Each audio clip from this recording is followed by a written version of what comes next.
welcome to my weekly check-in video. I woke up on time today, so I was able to weigh myself and take measurements. So, still weigh 116 pounds. I think that's a part of me eating about twice a day. I don't think I'm fasting as long, but that's okay. Like I said, I'm not worried about it.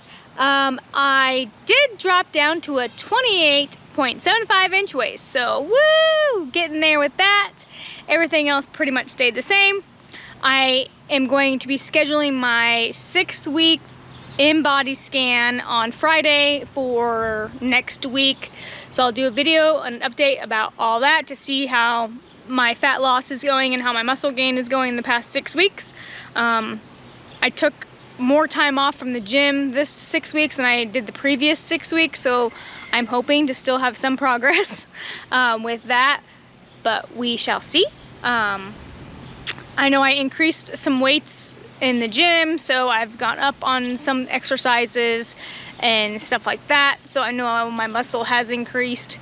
I think that's another reason why I haven't been able to fast as long. I eat around 10 o'clock in the morning, and then by the time I get home from work I kind of want something else to eat, so I eat a smaller meal.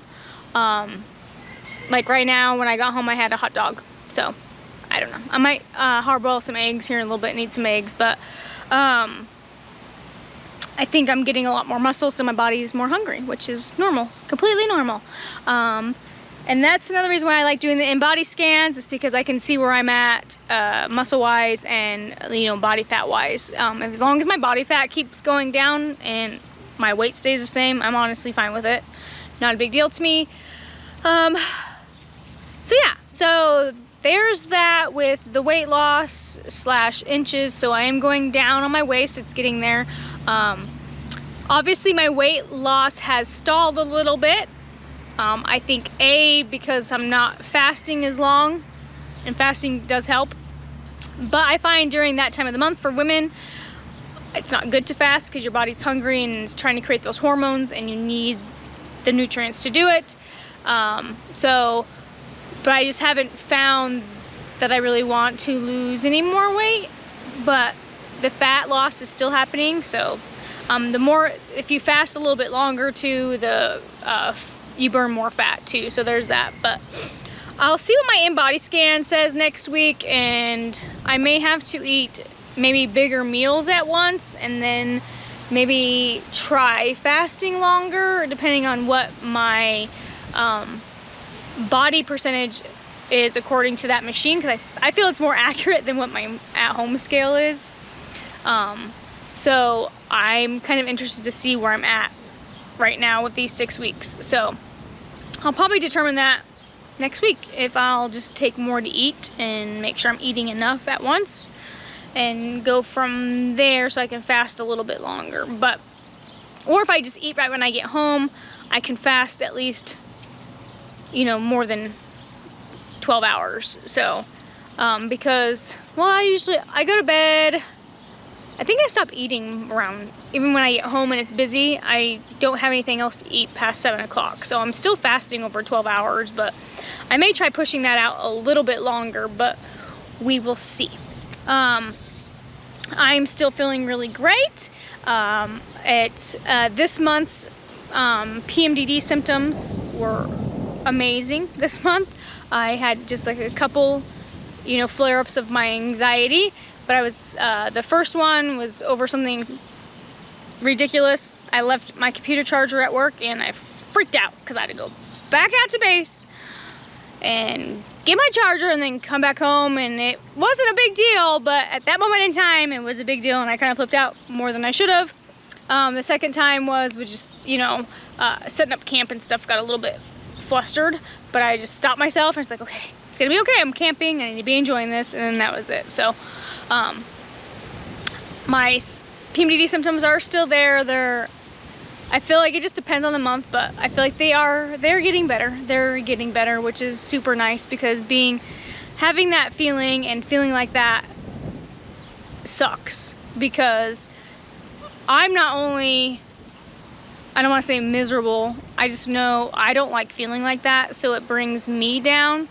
It also affects my husband. So it's a lot. If you suffer from PMDD or even severe PMS, not quite severe as PMDD, you know what I'm talking about. And it's a sucky feeling. And so this carnivore way of eating has really helped me, especially in my, you know, the other parts of the month. It really has helped with my anxiety, my depression. It is literally life-changing.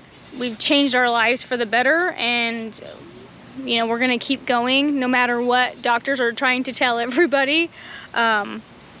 So I did a discussion board in one of my classes today about cholesterol and why you shouldn't eat certain foods, and I debunked that by saying it's not the cholesterol that's the problem, it's being overweight, having, you know, type 2 diabetes, having autoimmune disorders, and, you know, having inflammation and not exercising is what the real issue is.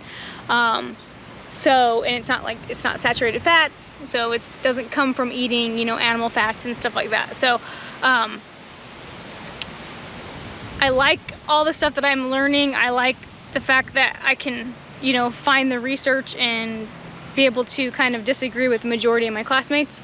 So that's super nice. But, and I have personal experience. We're not supposed to use that a lot in class, but I have personal experience. And so when we talk about that we need fiber and stuff like that, I know from my personal experience and from other carnivores that we don't need fiber in our diet. So I try to find, you know, legitimate sources, because that one's still a little bit controversial as well, along with cholesterol and all that. But yeah, so I try not to argue too much, and just, you know, because we have to provide the facts. And if you've done your own research with trying to find, you know, about this way of eating, it's hard, because if they can't make money off of us, they're not going to allow those studies to be published, because then what's the point? No one's gonna make money off of it, therefore they're not gonna publish it. So it's hard to do a lot of research around this topic, but more and more information's coming out daily. Like they just recently did, one of the studies came out about how vegetable oils and stuff like that are causing inflammation, and that's what's part of the problem. So that's good. So more and more information is coming out, and that's why I also like to follow, you know, Dr. Ken Berry and Dr. Sean Baker and Dr. Andrew Chafee. I like to follow those guys because they, you know, have their own set of research teams, and they can pull out all these research. They have the time to, you know, full-blown sit down and research these topics for hours. So hey, so boo-boos, stop it. So, you know, just that's why you need to make sure that you are, you know, following people, and you know, just listening to personal stories as well.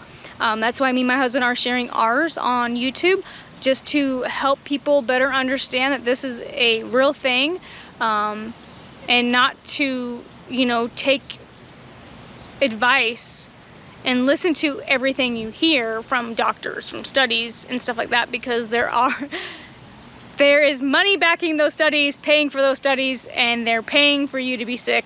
The pharmaceutical companies make billions and billions of dollars off us every year to keep us sick. And so just fix your diet to healthy whole foods and you're good. And I promote that on all my discussion boards. They know that I'm a carnivore in my classes, because I put that on my initial, like, introduce yourself post. But what I promote throughout the class is just eating healthy whole foods and stop the processed stuff. So that's kind of what I do, and a couple of the classmates do agree that, you know, just eating healthy whole foods solves a lot of problems.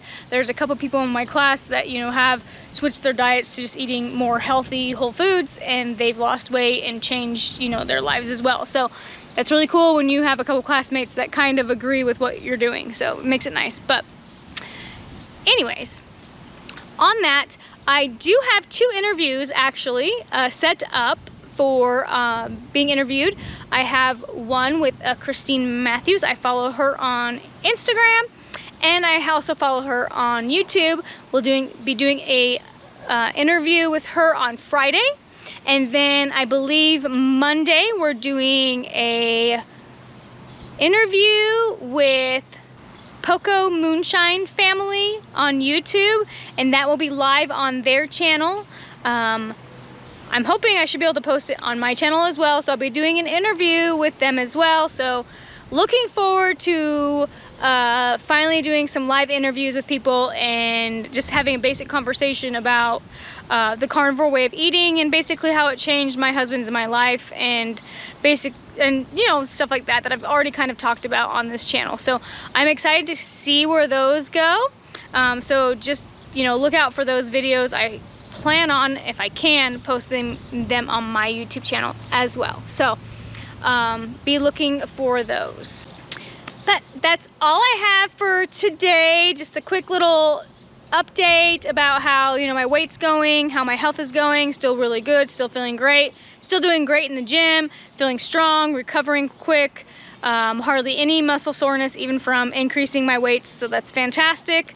Maybe I'm just not, I need to maybe increase my weights a little bit more, but I do struggle at the end of every set, so I think I'm fine where my weights are at. I don't want to, I think normally I would have been super sore all the time when I'm working out, but my recovery time is faster, so that's fantastic.